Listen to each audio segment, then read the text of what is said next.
Hey everyone, I'm coming to you live from the sunny New York City DIMO office. Great to see everyone. This is the second in the new era of town halls. Last month, we went over a lot of updates, developer console stuff, governance proposals that went live yesterday that we'll hear a little bit more about today. But looking forward to bringing some updates on some upcoming DIMO mobile features, and talking about some of the cool use cases and opportunities for devs in the ecosystem right now. We are fortunately joined today by Rob Solomon. He is CEO of Digital Infrastructure Inc., also known as Drive DIMO, creators of the DIMO mobile app, the Macaron, the AutoPie, and head of developer relations, James Lee, who has really been spearheading all of the new updates for developers, the APIs, the SDKs, DIMO developer credits, the developer license, a lot of happenings there. So no time to waste, too much to dive into. Let's kick us off. Rob, why don't you take it away? So last time, as Joe mentioned, we did a lot on the developer console and building on top of DIMO. As a reminder, DIMO is a platform you can build any type of app on. DIMO Mobile just happens to be the first one that people are using, and we want to make it really great. A big shift in our thinking about the mobile app is, I think earlier on, it was what can we show you based on what data we get? And going forward, it's much more we do for users that's useful to them. So not just displaying your trip data or your battery data, but why would you care about that? What makes that something you want to open up the app for every single day? And to make this something that's truly useful and a part of your life, what differentiates it from the existing OEM apps you might have? Maybe your existing app lets you lock and unlock the car, but doesn't let you share a link with a friend to drive it, doesn't let you tap a few buttons to sell it. So differentiate the DIMO mobile app to make it something that people want to have regardless of the crypto component. So we've got some cool stuff coming up. This is our roadmap for a few months. We'd actually love to over deliver on this. We'd love to cram more things in and accelerate it. But at the same time, these things are tricky. Things get delayed, things get reprioritized. So we don't want to overpromise too much. But right now, we're pretty close. We're doing the QA, which means just like the testing to make sure that it's stable and good on a release that would overhaul the design of the vehicle tab. Right now, when you click into your vehicle, you see a kind of a wavy line that represents your gas and some widgets underneath it. We're going to be introducing a new page. With all these, I'll show you design demos, functional design demos of kind of what they'll be, so you get a chance to look at it. So we'll go through that more in a second. Referrals has been something that has been taken down for a little bit.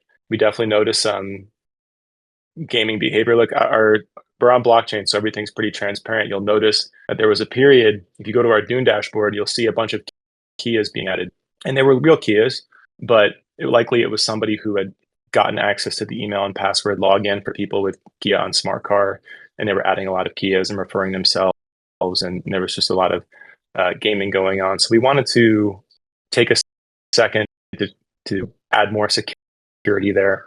But one of the governance proposals deals with just that and gives more responsibility to the team to be able to add more security measures on the fly and change the terms a little bit in line with making sure that the program is fair for everybody. If you've been referring people, it's still being recorded and that should still get paid out.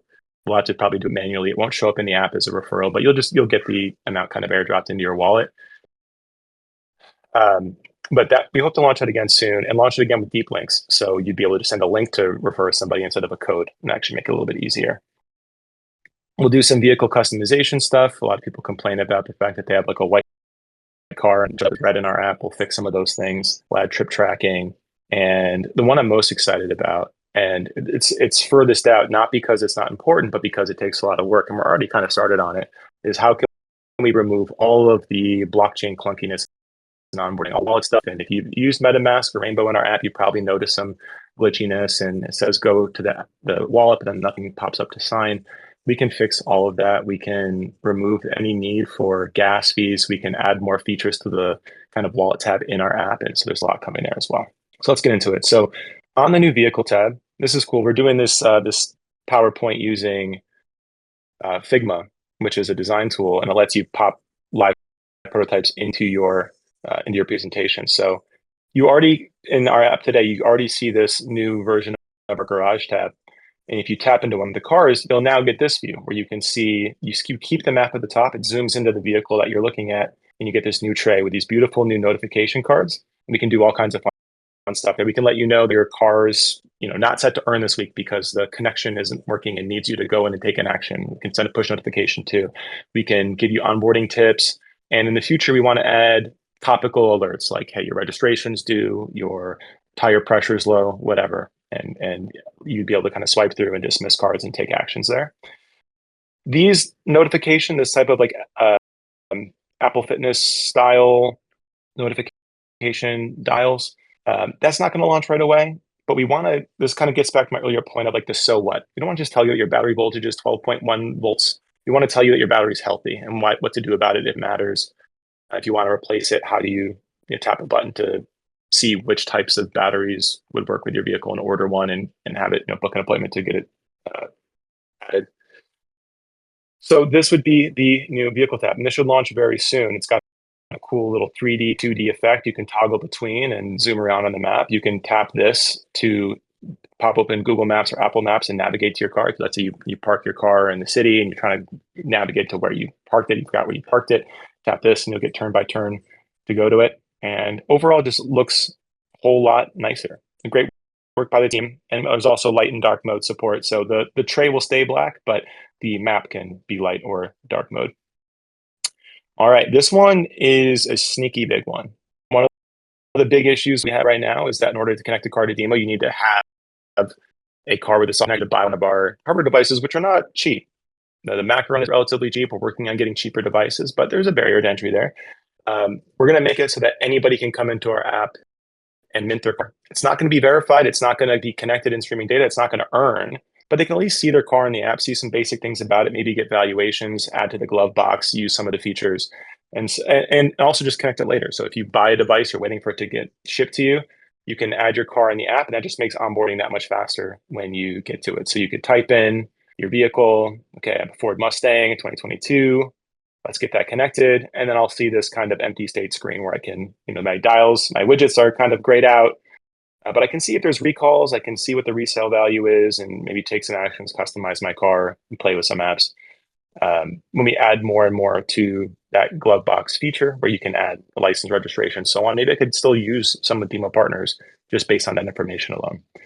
So this is a great kind of first step. It also would enable us too to let you know what ways you can connect. So if you're not sure how to connect, you can mint your car, and then we can tell you in here, here are your options. And as we launch more hardware devices, certain hardware devices might work better for certain cars, and we can make specific recommendations. So that's a fun one.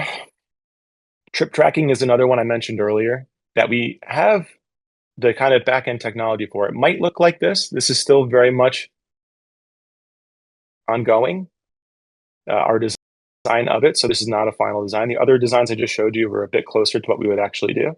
This one, still TBD. We really want to answer the question, why would somebody care about their trip?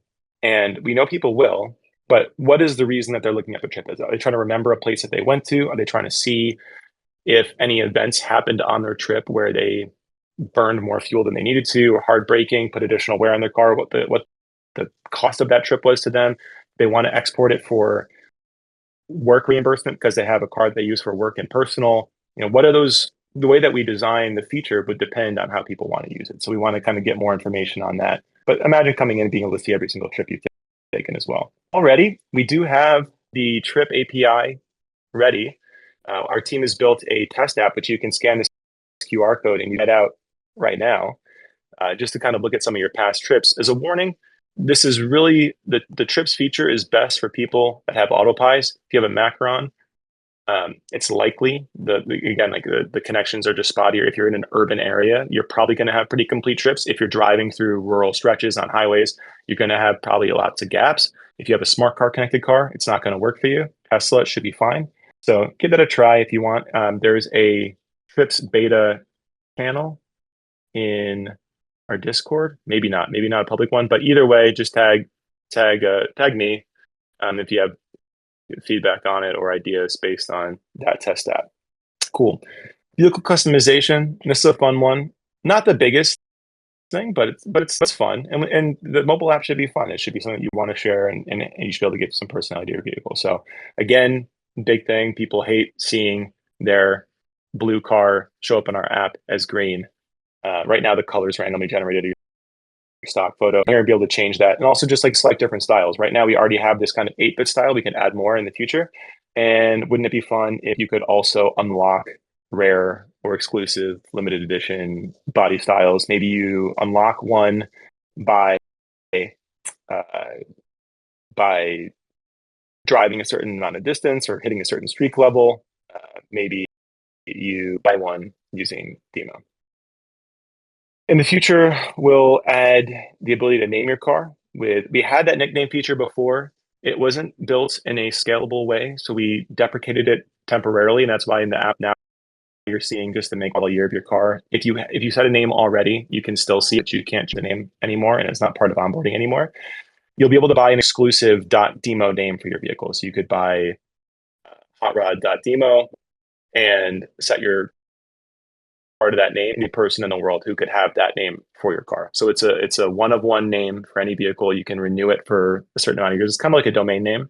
It's like ENS if you're familiar with that project, and you can purchase it using DIMO. You can actually purchase those today using demobuddy.com. And you click on DCNs on the left menu if you want to start to buy them now. But we'll support buying them in the app and setting them to your car in the app in a few months. And then this was that big one I was talking about that I think we're really excited about. It's really going to help make DIMO Mobile an app that millions of people use. And that's the complete removal of all the blockchain clunkiness. I had a demo for onboarding into the app using the new wallet as a service, but it's kind of boring because all it is a lack of screens. You basically enter your email and you're in. So it's kind of a short demo on onboarding. The way that it works is it creates an account abstraction smart account for you, and it makes your email a signer. It uses Turnkey. It's a solution built by former Coinbase cloud engineers, and it's decentralized as well. You can add other signers from MetaMask, Rainbow, whatever, to that account, and so you can kind of decentralize the ownership of your account, and you can eventually remove our turnkey implementation from it if you want.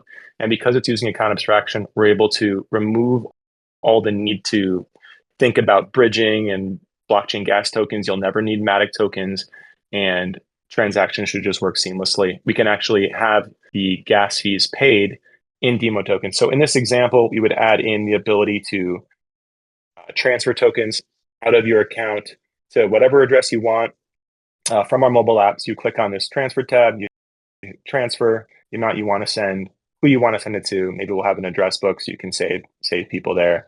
And you would say, okay, I'm sending 500 DIMO. Fee is 0.5 DIMO. So in total, I'm sending out 500.5 DIMO and continue to transfer.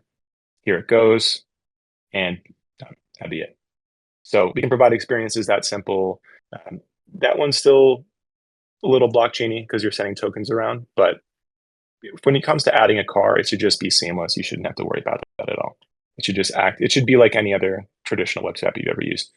We're kicking around lots of other fun stuff too. These are just some of them. I mean, there's a long list of ideas for things we could do in the mobile app. Badges is one I love. Imagine you complete a road trip, you visit the national parks, you carbon, you drive far enough to go to the moon and back, you get like an NFT collectible to kind of signify that thing that you would own.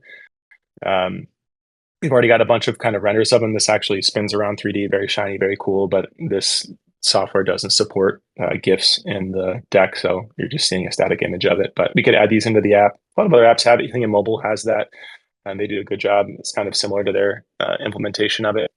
We could add some social features. So wouldn't it be cool if you could see like, hey, you're in the top 10% of Ford F-150 drivers for X stat. You were one of the first 100 to join the network. Here's how you compare to your friends on certain metrics, and kind of have more social leaderboards and close the ring style challenges.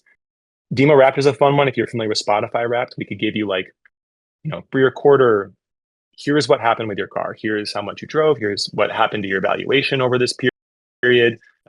here are things that you did with your car, how much gas you consumed, and what that cost you. We could give you like an archetype, based on your driving. You're a rowdy cowboy, and here's what that means. Share that on Twitter, whatever. All kinds of fun stuff. Custom notifications will be a fun one. So imagine you could say, like, I want to be notified if my car is driving past 2 a.m. because I want to make sure my kid's not sneaking out of the house.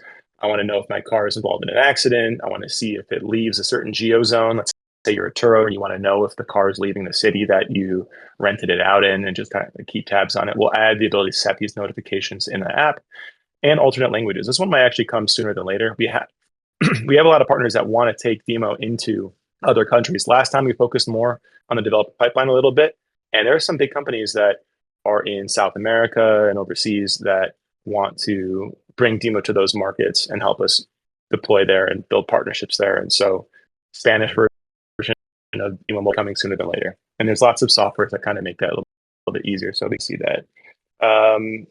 Cool. Any other ideas? Post some ideas in the chat. We love ideas. Again, like the goal is not to just stick things in the mobile app for the sake of it. These should be things that people want to keep the app or recommend the app for, that really add a lot of value to your daily vehicle ownership experience, whether they're more social in nature or more like utility focused here. Cool. Well, hello developers. Yeah, so a lot of good updates from the DIMO mobile end. Now we wanted to talk a little bit about what we're doing on the developer platform side of things. As a quick reminder, developer platform is a self-serve collection of a bunch of things, documentation, resources, and tools with our comprehensive APIs on our vehicle identity and telemetry data. Developer platform ensures developers can get started without any frictions. This includes, SDKs, some of the API documentations, and a lot of the developer support that many of you have already been receiving, and many, many more. So today we're going to talk a little bit about what's coming up next.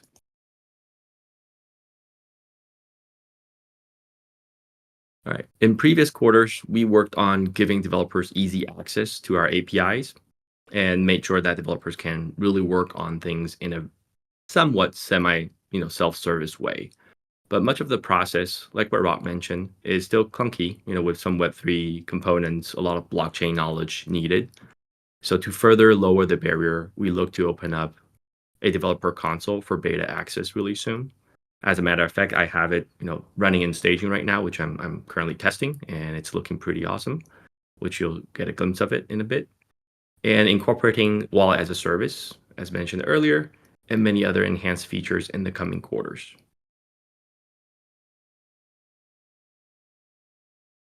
Here we want to showcase how a developer is onboarded, and I'm going to actually do that demo right here. So quick reminder, the Dev Console is a self-serve platform, which mimics a lot of the standards of a typical dev platform, in which you'll do is, connect your wallet, and that part will also be abstracted away, which we will be looking into integrating with a payment provider to support simple credit card checkouts. Right now, it's just going to be a wallet connection, and you'll be setting up spending limits in your wallet. And here I'm just showing kind of what the integration would look like once we have the credit card integration supporting. You'll be able to add in any credit card, Visa credit card, MasterCard, Amex, Discover, whatnot, and actually purchase what we call DIMO credits. This is a data credit that it can be used for payments. It's pegged to a set number of US dollars. And from there, you'll be able to do something what we call create an app. So for those of you that are developers, and for those of you that are not developers, creating an app sounds very easy. And that's what we intend to do here. All you need to do is click on that button and provide your project name, a namespace, and then an app name, select your environment, and click on create. You'll be able to set a spending limit. And once you confirm, that basically provisions you with your developer license and your application. So all you can do is, you could do a lot of things here. You can manage all your apps. You'll be able to configure, get your API keys, set up your domains so that you can get started building.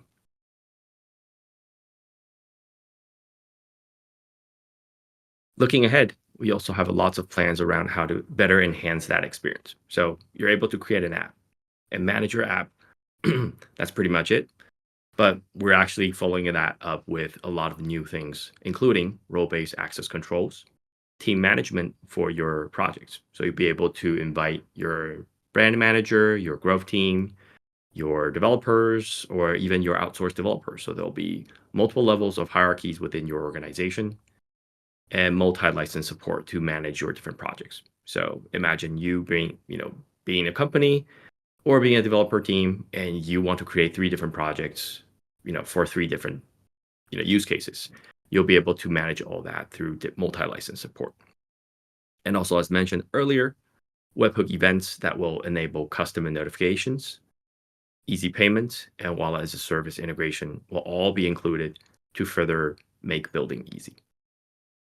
So imagine all the things that you can build, with the custom notifications that Rob just mentioned, high-speed limit reach, driving past curfews, if your kid's sneaking out the door, or even things like, milestones, right? You've hit 100,000 miles on your odometer, things like that. All that being said, we're also looking to enable innovative individuals to brainstorm on where vehicle data can be very useful for the general public.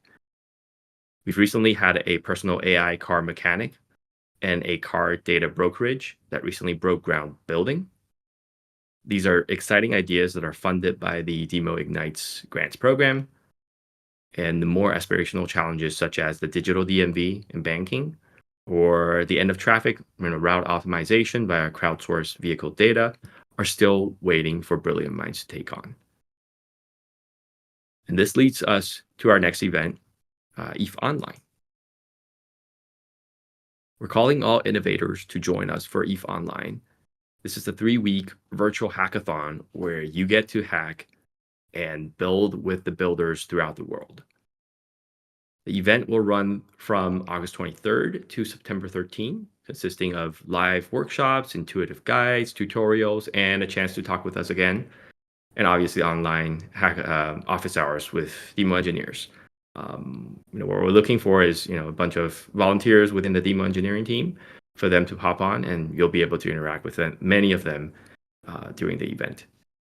We will be a sponsor with prizes totaling $5,000. So come build with us using the DIMO API. You can go ahead and scan that QR code if you're interested, or look up EthOnline 2024. Look for that DIMO logo, and you can start building. I guess next up, we'll go back to you, Rob. Cool. All right. So as Joe mentioned at the top, governance is live. We got 4 proposals. 3 of them are exciting. One of them is just purely administrative. They are the introduction of DIMO credits.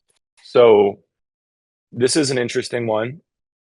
You have the DIMO token, but a lot of times you want to pay for things in DIMO tokens, like the price can change a lot, and that's hard for businesses unless they want to hold DIMO tokens as well. But the DIMO token needs to stay the central token of the DIMO economy. So enter DIMO credits.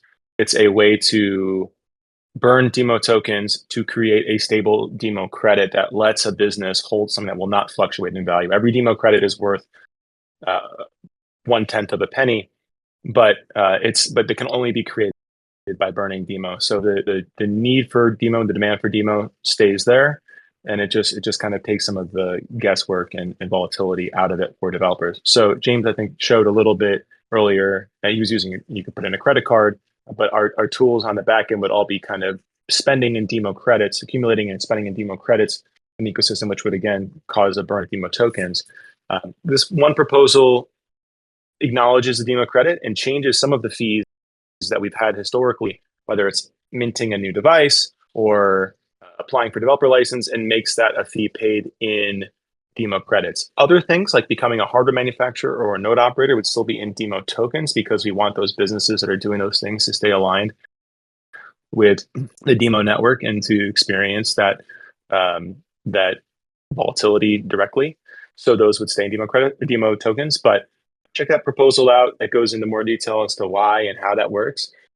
There's another one that would add the integrations providers. So that's like, AutoPie, Hashdog with the Macron device, us with the software connections, give us a cut of baseline rewards. And the idea there is to make it a small amount that covers the cost of providing the connection.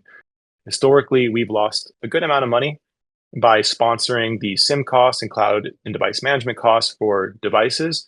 And we were about to start playing with turning on a subscription. So if you were to use DIMO, you have to put in a credit card and pay a few bucks a month. You'd still earn all your tokens, but you'd have to pay us in order for us to recoup the cost of keeping you connected. I thought this was a better solution to that would enable these businesses to recoup their costs in DIMO tokens as a part of weekly issuance, and so that users don't have to come out of pocket for anything and for a subscription, at least for that. We might add additional subscriptions in the future that are opt-in, like if you want to get like DIMO Premium and get extra features and Vehicle Genius Concierge and roadside assistance and whatever, there could be a subscription for that. But we want to keep it as easy as possible just to connect to the network and start to use it. So that's another proposal that's up. Another one is the budget for 2024, the TLDRs. It's a $4 million budget for the DIMO Foundation to build things that benefit the protocol. You can read the more details on that one there. And then, as I mentioned, the last one's more administrative. It's just cleaning up some things in the repository, relabeling certain proposals as license proposals versus it's kind of more administrative. The one thing that comes out of that one is the changes to who has the authority to change the referrals program. Not the amounts, not the size of the pool, but just like the criteria to earn a referral so that we can add deep links and so that we can add some anti-gaming measures. Whether I don't want to get into the anti-gaming stuff because you want to keep that close to the vest. You don't want the people who are trying to do the gaming to know exactly how you're preventing them from doing it. But we'll be looking to add some of those things. We can make sure that the people like you guys are, actual real users are the ones benefiting from that the most. So that's what's coming up in governance. If you've already delegated to yourself or registered to vote or been delegated to, you can vote in this. If you haven't done that yet, you've missed the opportunity to vote in this one because it basically looks at what your voting power was delegated to you on Monday, and that's what's good for this vote. If you haven't done it yet, you can still delegate and register for future votes by going to delegate.dimo.zone. But if you delegated it all in the past, been delegated to or registered in the past for any previous votes, that still counts for this one. So you're still good to go. You can head over to snapshot.org/#dimo.eth. And I think the link is here. Yep, it's the QR code on the left, and you can go vote on that today. Joe, over to you to wrap it up. That all sounds great to me. Community governance for the win. Web3, we love to see the community getting involved, voting on proposals, tweaking the protocol, and excited about people getting the chance to participate. Delegates going to be voting this week, and we'll see the results of some of those votes later this month. I believe that's all we have for today, though. Rob, thanks for giving us a rundown on some really sick new features for DIMO Mobile in the pipeline and maybe some pipe dream features a little further off. James, I love the sneak peek into some of the developer console stuff. And wow, I've been in crypto since 2017 and ETH Global and EthOnline, one of the premier hackathons of the year. I love that it's remote and kind of lets anyone from across the globe participate. So we're really looking forward to seeing some DIMO builders come out of the woodwork and build some mind-blowing hackathon submissions. As James said, we got DIMO engineers in the wings ready to mentor and guide people on that hackathon. And I'm kind of excited about it being a whole month. There's those weekend hackathons that are crazy, Red Bull, sleepless nights, churning out a project that can sometimes be gum and pencils and duct tape because it's such a short amount of time. But having a longer one that's a month long allows hackers to become familiar with kind of the development environment and the different libraries and dependencies going on, and maybe bring to fruition some fully fledged products and projects and proofs of concept. So excited about EthOnline. What else? We got Masari mainnet later in the fall. Keep your eyes peeled. We're going to be doing a side event there. I know Rob and Alex are heading to the DPIN Summit by EV Ventures. I think that's August 10th. And EthOnline. Those are kind of the DIMO events you can and opportunities you can catch us at in the coming weeks and months. But outside of that, the event link is live for the third town hall in August. So make sure, don't even waste any time. Hop over there right now, click interested, and we'll see you all again next month in August as summer slowly winds down. Appreciate everyone's time this morning on the East Coast, but wherever you are around the globe, thanks for giving us your hour to talk about what's new in the DIMOverse.